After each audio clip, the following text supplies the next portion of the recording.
Welcome to another episode of the S.H.E podcast, and I'm really, really excited to be bringing you my special guest today, Toni Marinucci. Hi, Toni. How are you? And thank you so much for taking time out of your schedule to be with us today. My pleasure, Heidi. Thank you so much for having me. I'm really excited to get into today's conversation. I am really excited to too, because I know we've been chatting for a little bit behind the scenes, and it's going to be a powerful one and very eye-opening and life-changing for many women. So I'm really excited to dive in. But Toni, before I do that, I would love to introduce you, if that's okay, with your background and some things that you shared with me. Sure. Awesome. So Toni Marinucci is a registered dietitian and business owner of Diet Tips with Toni. She is also a podcast host, social media influencer, TEDx speaker, and #1 bestselling author of the book Once Upon a Diet, where she discusses the parallels between dieting, dating, and romantic relationships and how we treat them the same. Excuse me, I got dry mouth for a second there, Toni. Ironically teaches people how not to diet, which is what we're going to tap into today. And I'm really excited about this.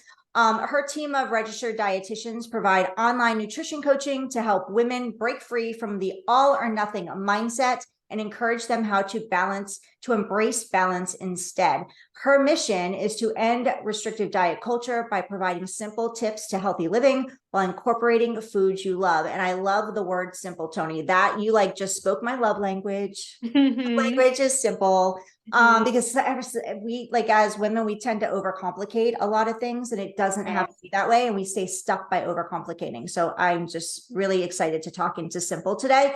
And I know that for many of us in the entrepreneurial space, we help people overcome or move through a transformation that we ourselves have moved through. Yeah. So can you share your story with our audience so they can get to know you better? Absolutely. So my story started in childhood, like I feel like a lot of people's do.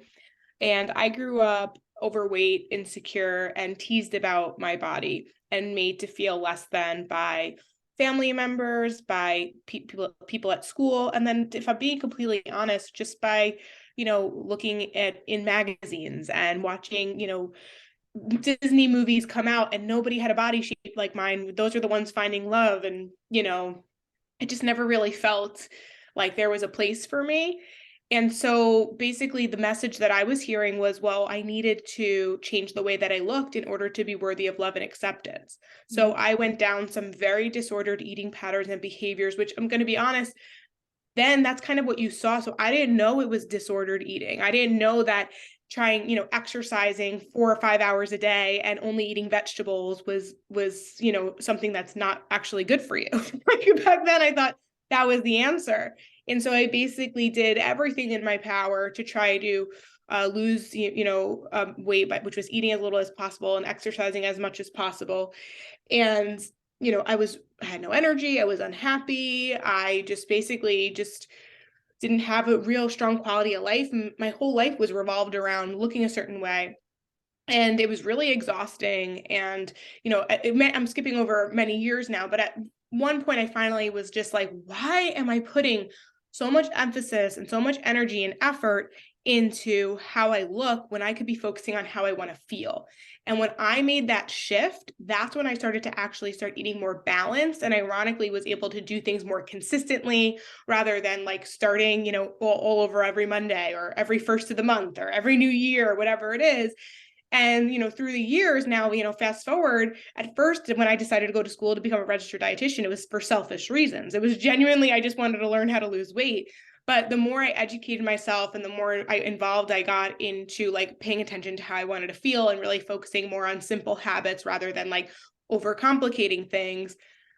Oh my God, it was the biggest shift for me. And I just started feeling better. I had more energy. I did, my body composition. And it was just a lot more freeing, and it felt so much better. And so now that's why I made it my mission to help other women feel that way, because I know how exhausting it is to put in max amounts of that amount of effort to get very little in return. So I want to show people that with the right mindset, the right attitude, the right habits and support, they can actually feel good inside and out. I love how you tapped into the whole how you feel. part of it, because so many of us are always worried about what other people are thinking, right? And you brought up that disease called comparisonitis, right? Where we always are comparing ourselves with everybody else. And I grew up in the day and age, and I was actually just talking about this to a woman yesterday about, like, I grew up in the day and age where we looked at magazines, and that's what we looked at as our role models, right? As what we were going to aspire ourselves to be. And like you said, what you need to look like in order to be worthy of love. And so I totally resonate with your story. And I have a 14-year-old daughter, and now we've gone from magazines, which we still have, but what's even more prominent in our face is the Instagram world, right? Yeah, The social media TikTok. space, where everybody looks perfect all the time, and they're showing you the best of their lives, the parties, the things that they're doing, like dressing up to the nines. And it's like, The how filters. the filters. Thank you for saying that. Yeah. Which that's not real life. I don't take pictures with filters. And because I just am like, you know what, if you really want to be genuine and you want to inspire people, then you get to show up as you are, because that's what, and I totally resonate with people that do the same. So I love that you said the feeling, piece of it. And I know I'm going to say, for me, that has been part of my journey of learning how to like focus on myself and feeling first about what I care about and how I feel about myself, and to creating self-love. And that's been a journey for many women since childhood to now, because we all carry our trauma, right, Toni? So how were you able to stop, like put the pause and the halt on what you felt like you had to show up physically for other people to gain love, to actually putting the priority to yourself in how you feel about yourself first? Like, what were the steps you took for that? Yeah. So I want to just start by saying it's a process and it doesn't happen overnight. And if I'm being completely transparent, there were moments in my life, even when I became a registered dietitian and I learned a lot, I healed myself, and then I backtracked, and then I would heal myself, and then I would backtrack.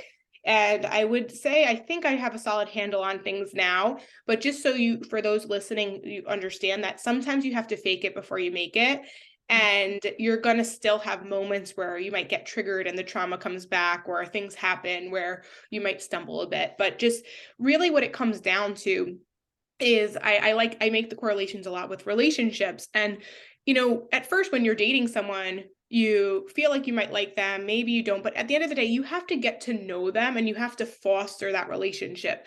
So if you don't love your body, a lot of people don't, unfortunately. I came more places where I literally hated my body. I hated my body so much it would come up in my homework. Like literally, like I wrote a poem in the 8th grade that I got like an A+ with a "please see me" in my office, because they sent me to the guidance counselor, because it was about like the scariest place in the world, and I was talking about my reflection in the mirror. Like that's how much hate I had in my heart with my body. And so if you were to ask me like today, and what people see on social media is that, and I genuinely, it's not a facade. I am very confident in who I am and where I carry, because I do know myself and I do love myself, but I've put in literally over a decade's worth of work into it. So you have to remember that it's a process, and you have to nurture it and you have to grow it. So in the beginning, from hating it to loving it, there's a journey, and loving it doesn't mean you love it every day. It just means that you treat it with kindness and compassion, regardless of how you feel about it. Right. So you're going to go from this place of hate. You're going to go from this, and you want to like eventually start to love it more. You're going to first have to kind of accept it as like, this is who I am. This is where I'm at. And maybe I don't like it so much. Maybe I don't feel super good, but what are small ways in which I can start to at least show some sort of self-care? Because a lot of people go into diets and they think that that's the answer, but a diet is really just temporary, and usually you're jumping into extremes. But if you can really focus on small like self-care habits, and understanding that eating a balanced, nourishing meal is actually self-care. If your body is hungry and you fuel it, that's amazing. You honored your body. That's really cool. It was talking to you and you responded, rather than what diet culture tells you to do is ignore, ignore, ignore, ignore, ignore. And then you're beating yourself up because you binged, and now you have all this guilt and shame associated with like overindulging on the foods that if you would have just eaten balanced, you might not have had those gigantic cravings and all of the things that come with it. So the first step is definitely to just, I think when I say the word acceptance, people fear that means that they can't work on trying to change it. And I do believe in body autonomy. There's like different, right now in the world of diet culture, I'm not sure how, familiar or hopefully you're not too entrenched in it, but basically on social media, there's like this whole feud of, body positivity, body acceptance, meaning as if like, you shouldn't have to work on changing it versus like everybody should be trying to change their body. And I'm always in the middle. I want to tell people that like, if you choose to change it, make sure that it's coming from a place that is genuinely because what you want, not based on what society is telling you that you should do or shouldn't do. Mm-hmm. So once you come from that place, you start to, now you can just accept that this is where you're at. And instead of trying to focus on the look, you focus on how you want to feel, and you start to engage in just healthier habits, self-care, things like sleep. That's huge. That's a huge self-care habit. And when we sleep more, we tend to have more energy, we're in a better mood. When we're in a better mood and we have more energy, we might be more likely to go out for a walk or engage in physical activity. And because we do that, now we feel good. So now we're going to hydrate with water, which also makes our bodies feel good. And now we're getting hungry and we need to fuel our workout. So let's have a balanced meal to support our workout. And now the things start to happen. And now your body has been talking to you and communicating with you. And now you're actually listening to it. And now you're honoring it.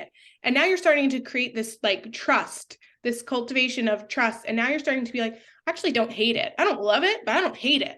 This actually is pretty cool. It's actually working with me. We're working together.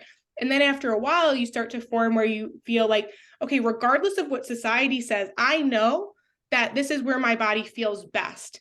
And I might have a different, body shape or body size than what the ideal is. But I know that I've tried chasing that before, and it's been exhausting. I know people that they might consider they look overweight, but when they've tried to get to that quote unquote normal weight, their hair starts falling out. Like they're obviously malnourished. Like it's actually not healthy for them. And so it's important to recognize that you can't compare yourself to other people because there's only one you, and you are incredibly unique and incredibly special. And what works for you, and that's the difference between a diet and a lifestyle change. A diet is temporary and it's like a one size fits all approach, whereas a lifestyle change works with you in all seasons of life. And it's constant, and it's working with your biology, it's working with your lifestyle, it's working with your cultural preferences, all these things. And that's what makes it, long-term and sustainable. So that's a very long way of answering your question. So good. No, it's so good. What I'm pulling from that, and all I'm thinking, I was like, oh my gosh, this is like a 4-letter word that we do not want in our vocabulary. I'm big on verbiage, and how we speak to ourselves is really important. And having the word diet, which I'll admit I say on time to time basis, I'm like, okay, I'm going to go on a diet and I'm going to really get strict on it and focused.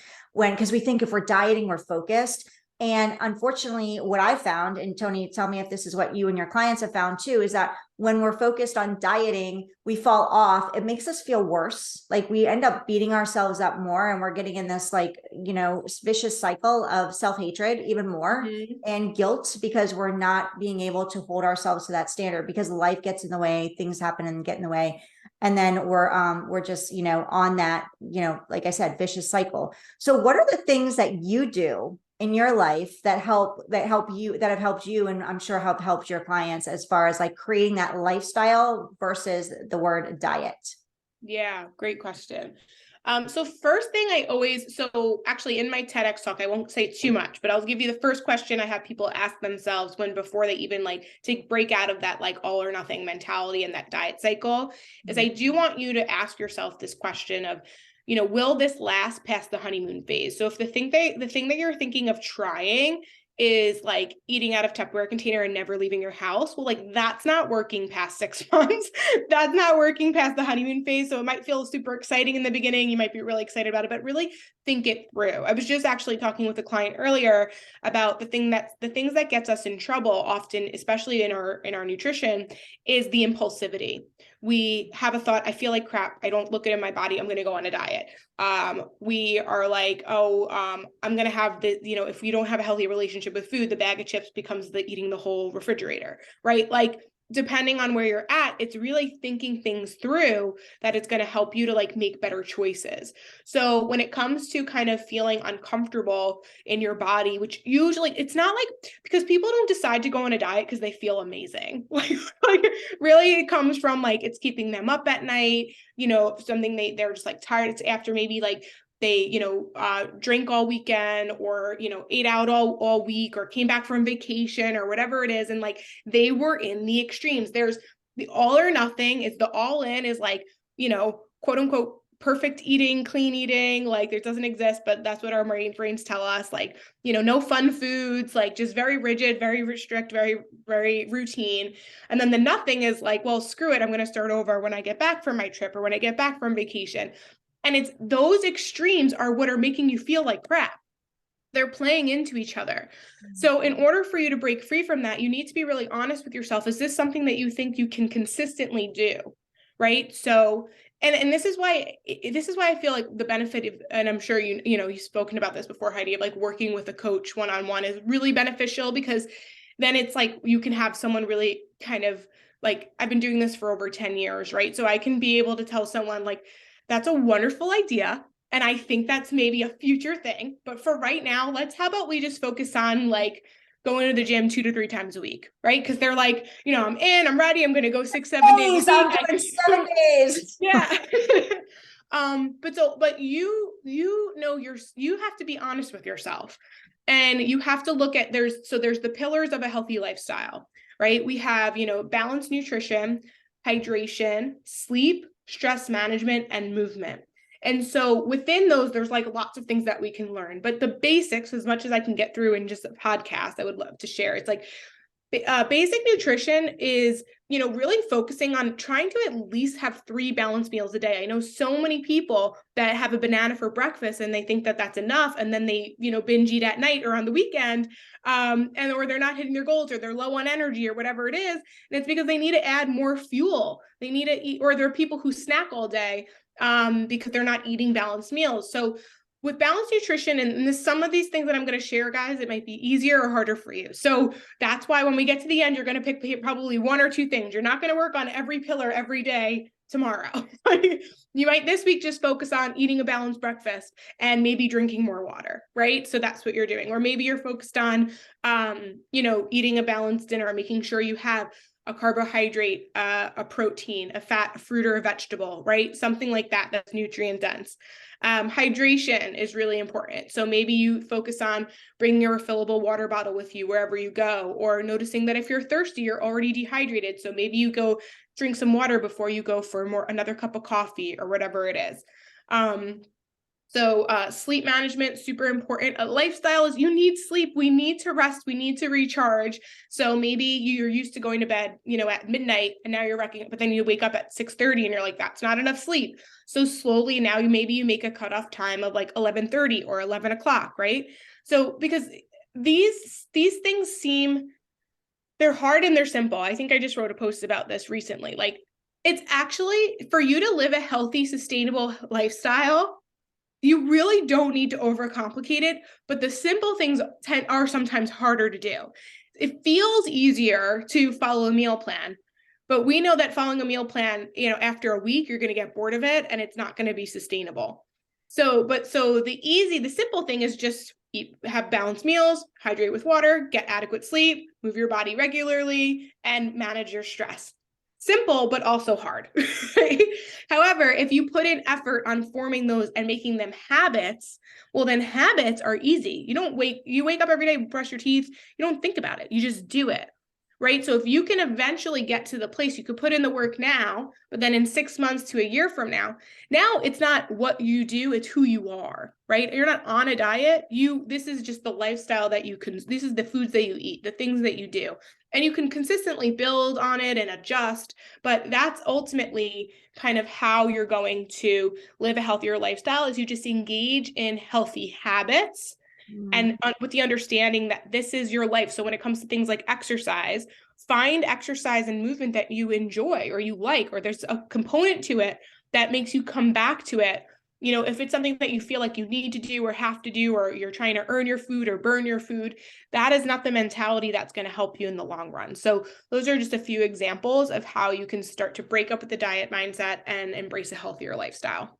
Yeah, there's so much you said there that I want to tap into, and I wish I had a notebook because I would have filled up 4 pages already. Yeah. So the first thing was like, that's what I said at the beginning. Is like, I love how you just keep it super simple, and it's about creating habits, and the habits don't have to be formed. You don't have to create 7 habits in a day.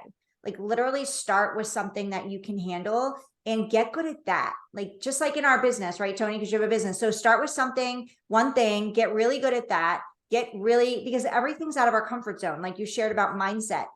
People end up breaking the diet cycle because it's very restrictive. And 2, we're really starting to step out of our comfort zone. It's easier to stay stuck where we are. At the end of the day, let's be honest, we're humans. So it's easier to stay stuck where we are and complain about it than actually step out of our comfort zone and make a change. And anytime we're making a change, we are stepping out of our comfort zone. I don't care if it comes to your physical health, if it comes to building your business, if it comes to creating a better relationship and intimacy with your partner, or even with your children. Every time we're doing something, wanting to create a change, it's uncomfortable. And many of us don't want to get uncomfortable, and it's time to get uncomfortable. And Toni makes it super simple by teaching you how to create a lifestyle versus that ugly 4-letter word called dieting, which most likely will not work at the end of the day. You also shared, what was it? Another takeaway I have is, like you said, like, just start off with maybe your morning meal, creating a balanced morning meal, which is super, super important. When you said banana, I raised my hand. People in the podcast listening couldn't see me. If you're on YouTube, you could see me, because that's what I've been doing lately. I'll be honest, is like, I'm like, oh, I have a banana and that's good. And no, it's not. So really creating that balanced meal. I'm so happy you said it, because that's kicking the butt for me, Toni. You just kicked me in the butt saying, no, I get to create more, and also roll that into my children's lives as well. Because as a mom, I am also a role model for them, and I want them to create healthy habits. And the sooner we put that into place for them, the sooner they're going to be healthy adults. Doesn't matter what they look like per se, because we're all special. We all are beautiful. It's just a matter of them being healthy and creating those habits along the way. And by taking one stepping stone at a time, like you're sharing, Toni, I think it's perfect, because then we don't have, like, it releases the pressure.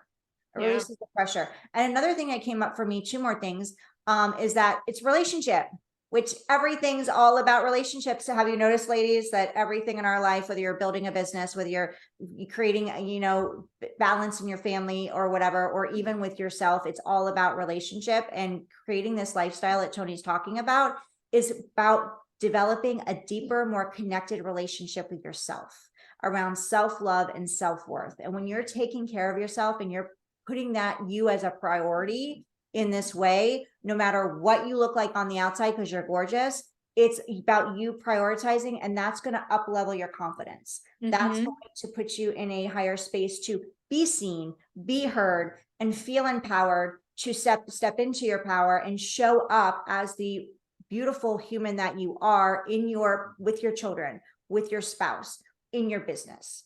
And the third thing that came up for me, Toni, is that when you mentioned stress, and I was like, oh my gosh, like, what do we do to ourselves when an event's coming up? Like, if we have this event, like a wedding or something, we're like, oh my gosh, I have 3 months to lose 50 pounds, right? I've got to do it so I can get into the stress. And we're not even enjoying the process of moving through this event. And then when we're at the event, we're either beating ourselves up because we didn't do it, right? Or we're not happy because we did it, but the journey getting there has been so stressful that we can't even really be present and enjoy the moment. I think, do you see that? That's what I took from that. Like, oh yeah, 1,000%. Or they do it just for the event, and then all of like their weight comes back, or all of their habits go out the door because they weren't really fully formed habits. They were just like, things they were doing temporarily. And now their journey becomes even harder because physiologically our bodies are not designed for weight loss. And so every attempt at weight loss makes it harder than the last for metabolic reasons, but I won't go on a tangent there. But point being, psychologically, it's super damaging. So what I usually tell people is, like, everyone, we're all motivated by different things. But really what we need to be focusing on is momentum rather than motivation, because motivation comes and goes, but momentum is what's going to keep you going. And so you can't really depend on motivation. So the thing is, you can have something like, if you know that like having something to look forward to just kind of keeps you going, that's okay as a strategy. But if you're doing it because it's like you only want to look good, for your wedding or for being a bridesmaid or whatever it is, like that's a deeper issue. That's going from doing it for external validation rather than internal satisfaction, right? So you have to get more and more clear about why you're doing this, who you're doing it for, and make sure that you're putting in the effort that's actually going to be worth it. But yeah, anytime, that's once again, that's the difference between a diet and a lifestyle change, because a diet is temporary and a lifestyle change means that you can eat a certain way, you can behave a certain way, you can look a certain way, regardless of the season, regardless of the event. And how cool would it be if like this is just who you are, and this is just the body that you are, and you, instead of trying to like fit into dresses, you look for dresses that fit you, like and that work with your body, because there's just so much pressure that comes from that. And I think that the last thing I'll just end with that is, ironically, when we put so much effort and so much emphasis, I should say, on the number on the scale, that's what makes the battle so much harder. However, if we really focus on the behaviors and like those non-scale victories and the things that just make us feel better, sometimes, not always, but most of the time, then our bodies do start to change, our weight does start to drop, or our clothes do fit a little bit better, and it actually becomes easier. But what if you, especially as women, our weight naturally fluctuates day to day, week to week, even month to month, like it's just such a tireless, useless battle to use the number on the scale as your driving kind of criteria for whether you're successful or not. It's a waste of your time, effort, and energy, and it's actually what's keeping you stuck. Yeah, and then you tapped on something where you're at in your stage in life too. So depending on your age, and hormones, that's another contributing factor to what's going on, and what works for me in my 20s is not going to work for me now when I'm 50. So there's different things, and that's why it's really important, like you said, Toni, finding a mentor, finding somebody to hold yourself accountable. And yes, accountability partners are amazing. But there's one thing I've always shared, especially when it comes to whether it's, for me, especially when it comes to health and wellness and like exercising, you need to make sure that your accountability partner is somebody that's going to hold you high and hold your feet to the fire, even when you're not going to like it. Right. Mm-hmm. Even when you're not going to like them, they're not going to be scared to say, oh, it's okay, don't worry about it. Or no, we're doing this anyway. Get off your butt. We're going. And that's what mentors do. Like finding a coach that's going to hold you high, not small. Right. Mm-hmm. They're not going to let you play small. Our friends who love us, our sisters, our family members, they'll be like, okay, it's okay. You don't have to go to the gym today. We'll just do it tomorrow. Mm-hmm. No, that's not going to get you to your goals. So finding an accountability partner, a mentor, somebody that's really going to stand for you and for your vision and for your goals. And when you find mentors, that's what they pull out of you. That's what we draw forward. We want to know your why, and we want to know your vision for why you want to create this. It's like, for me, when I'm talking about people in business, when they're wanting to build a business, if they just want to do it to get money, that's great. But the why is not deep enough. It gets to pull at the heartstrings. You need a why that makes you cry. And Toni is going to bring that out of you when it comes to getting healthy. Many of you, you need to. Like, you need to get healthy. It's a life and death decision, like response, if you are not. So definitely be connecting with Toni, which leads me, Toni, to how do we connect with you? How do we find you? Thank you so much. So I'm pretty active on Instagram. I also have my own podcast. So I always encourage people who are podcast listeners. I love podcasts. So if you're listening to this, I think you'd love my podcast. Heidi, you don't know this, but I'm inviting you on as a guest because I think you would be great. So make sure you guys follow the Tips with Toni podcast, because you can hear from Heidi again, which would be amazing. But yeah, so the podcast, Instagram at tips_with_Toni with an I. And I have my website, tipswithtoni.com. If you are interested in one-to-one coaching, you would apply on the coaching tab, and we could set up a call just to see if you're a good fit. I have courses there you can take a look at. And what I'm pretty sure if once you find me on Instagram, you can get to links to my Facebook, all the things. I'm pretty much anywhere. TikTok, I'm all over. I'm all over. Oh, and my book, Once Upon a Diet, you can get on Amazon.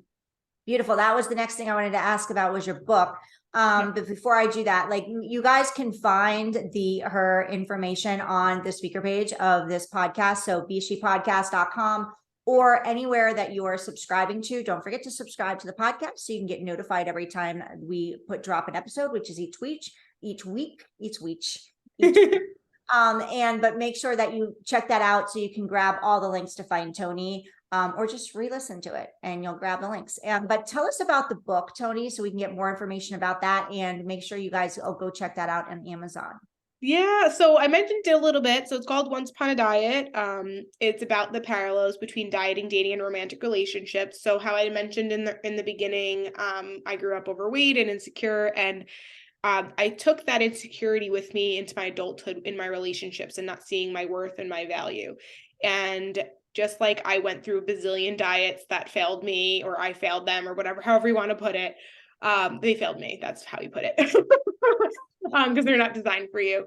I too was trying to, like Cinderella's stepsisters, trying to jam my foot into something that clearly wasn't a good fit. I was doing that with dieting, and I was also doing it with dating. And so the purpose of the book is, whether you're in a relationship, single, wherever you're at, it's really just to help you to see that, instead of jumping from diet to diet or jumping from relation to relationship, hoping that that one is the one, it's really looking at what it is for, what can it teach you? What lessons can you learn from it? And, do you even like it? And just coming at it from a more like introspective, observant point of view, so that you can eventually create what works best for you, whether that be, your current relationship and making one that's communicative and supportive, or finding your next partner that actually is someone that you do see yourself being able to like marry and spend the rest of your life with, right? And same thing with your relationship with food and your body. It's teaching you how to disassociate your weight from your worth, and really learning how to eat in a way to feel good, and love the skin that you're in. So it's all about my journey, client testimonials, and then also educational content as well. And I will say, if you grew up in the 90s like myself, you will love it a lot, because I make a lot of references to a lot of, especially if you are from New York. A lot of 90s babies will really, really, really, connect with it. I've gotten a lot of positive feedback.